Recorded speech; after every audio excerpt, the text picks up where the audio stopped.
ಯೋಂತಃ ಪ್ರವಿಶ್ಯ ಮಮ ವಾಚಮಿಮಾಂ ಪ್ರಸುಪ್ತಾಂ ಸಂಜೀವಯತ್ಯಖಿಲಶಕ್ತಿಧರಸ್ವಧಾಮ್ನಾ ಅನ್ಯಾಂಶ್ಚ ಹಸ್ತಚರಣಶ್ರವಣತ್ವಗಾದೀನ್ ಪ್ರಾಣಾನ್ನಮೋ ಭಗವತೆ ಪುರುಷಾಯ ತುಭ್ಯಂ. ಪೂಜ್ಯಾಯ ರಾಘವೇಂದ್ರಾಯ ಸತ್ಯಧರ್ಮರತಾಯ ಚ ಭಜತಾಂ ಕಲ್ಪವೃಕ್ಷಾಯ ನಮತಾಂ ಕಾಮಧೇನವೇ. ಧ್ರುವಾದಿಧ್ವಾಂತರವಯೇ ವೈಷ್ಣವೇಂದೀವರೇಂದವೇ ಶ್ರೀರಾಘವೇಂದ್ರ ಗುರವೇ ನಮೋ ಅತ್ಯಂತ ದಯಾಲವೇ. ತಪಸ್ವಾಧ್ಯಾಯ ಶುಶ್ರೂಷಾ ಕೃಷ್ಣ ಪೂಜಾರತಂ ಮುನಿಂ ವಿಶ್ವೇಶಮಿಷ್ಟದಂ ವಂದೇ ಪರಿವ್ರಾಟ್ ಚಕ್ರವರ್ತಿನಂ. ಶ್ರೀ ಗುರುಭ್ಯೋ ನಮಃ. ಹರಿ ಓಂ. ರಾಯರ ಸಹಸ್ರನಾಮ ಚಿಂತನೆಯಲ್ಲಿ ಇವತ್ತಿನ ದಿನ ಓಂ ಭಕ್ತಾನಾಂ ಜಯ ಸಿದ್ಧ್ಯರ್ಥಂ ವಾದ್ಯಜ್ಞಾನ ಪ್ರಿಯಾಯ ನಮಃ. ಪರಮಾತ್ಮ ಎಲ್ಲರನ್ನೂ ಸೃಷ್ಟಿ ಮಾಡ್ತಾನೆ. ಆದರೆ ಸೃಷ್ಟಿ ಮಾಡಿದ ಅಥವಾ ಸೃಷ್ಟಿಯಾದ ಎಲ್ಲ ಜನರು ಕೂಡ ಭಗವದ್ಭಕ್ತರಾಗಬೇಕು ಅಂತ ಇಲ್ಲ. ತಮ್ಮ ತಲೆಗೆ ತೋಚಿದಂತೆ ಇವತ್ತಿನ ದಿನ ಇರ್ತಾರೆ. ಆದರೆ ರಾಘವೇಂದ್ರ ತೀರ್ಥರು ಭಕ್ತಾನಾಂ ಜಯಸಿದ್ಧ್ಯರ್ಥಾಯ ವಾದ್ಯಜ್ಞಾನಪ್ರದಾಯ ನಮಃ ಓಂ ಅಂತ ಸ್ತೋತ್ರವನ್ನು ಮಾಡ್ತಾ ಇದ್ದಾರೆ.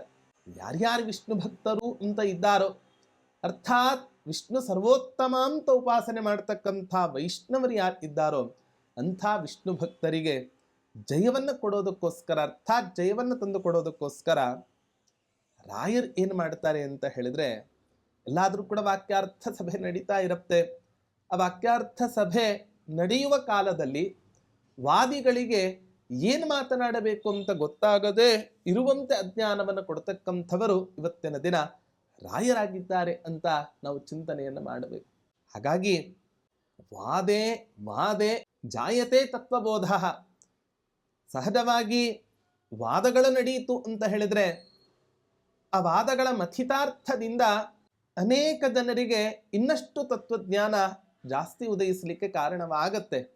ಈಗಿನ ಕಾಲದ ವಾಕ್ಯಾರ್ಥಗಳಂತೆ ನಾನೊಬ್ಬ ದೊಡ್ಡ ವಿದ್ವಾಂಸ ಅಂತ ಸಮಾಜಕ್ಕೆ ತೋರಿಸೋದಾಗಲಿ ಅದು ಯಾವುದೂ ಕೂಡ ಇರ್ತಾ ಇರಲಿಲ್ಲ ಹಿಂದಿನ ಕಾಲದಲ್ಲಿ. ಇದ್ದರೂ ಕೂಡ ಅದರ ಮುಖ್ಯ ಉದ್ದೇಶ ಜನರಿಗೆ ಬರ್ತಕ್ಕಂಥ ಅಜ್ಞಾನವನ್ನ ನಮ್ಮ ವಾಕ್ಯಾರ್ಥದಿಂದ ಯಾವ ರೀತಿಯಾಗಿ ಪರಿಹಾರ ಮಾಡಬಹುದು ಅನ್ನೋದೇ ಮುಖ್ಯ ಧ್ಯೇಯೋದ್ದೇಶವಾಗಿತ್ತು ಹೊರತು ಅದು ಬಿಟ್ಟು ಬೇರೆ ಯಾವುದೂ ಕೂಡ ಆಗಿರಲಿಲ್ಲ.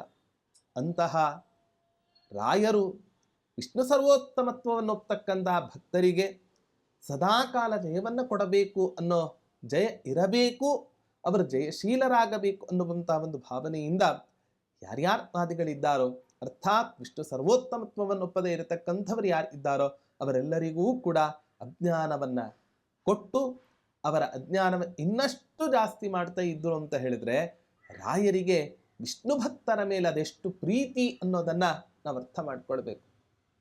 ಸರ್ವೋತ್ತಮನಾದ ಪರಮಾತ್ಮ ಮಧ್ವ ಸಿದ್ಧಾಂತದ ದ್ವೈತ ಸಿದ್ಧಾಂತದ ಮುಖ್ಯ ಪ್ರಮೇಯಗಳೇ ಹರಿ ಸರ್ವೋತ್ತಮತ್ವ, ವಾಯು ಜೀವೋತ್ತಮತ್ವ ಅಂತ ಈ ರೀತಿಯಾಗಿ.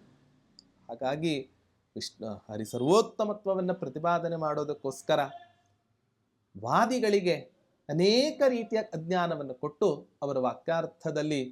ಅವರಿಗೆ ವಾಕ್ಯಾರ್ಥದಲ್ಲಿ ಸೋಲನ್ನು ಉಣಬಡಿಸಿ ವಿಷ್ಣು ಭಕ್ತರಿಗೆ ಜಯವನ್ನು ತಂದು ಕೊಡ್ತಾ ಇದ್ರು ರಾಯರು ಅಂತ ಹೇಳಿದ್ರೆ ಅವರಿಗೆಷ್ಟು ಆ ಹರಿ ಸರ್ವೋತ್ತಮತ್ವದ ವಿಷಯದಲ್ಲಿ ದೀಕ್ಷೆ ಇತ್ತು ಅನ್ನೋದನ್ನ ನಾವು ಮನಗಾಣಬೇಕು.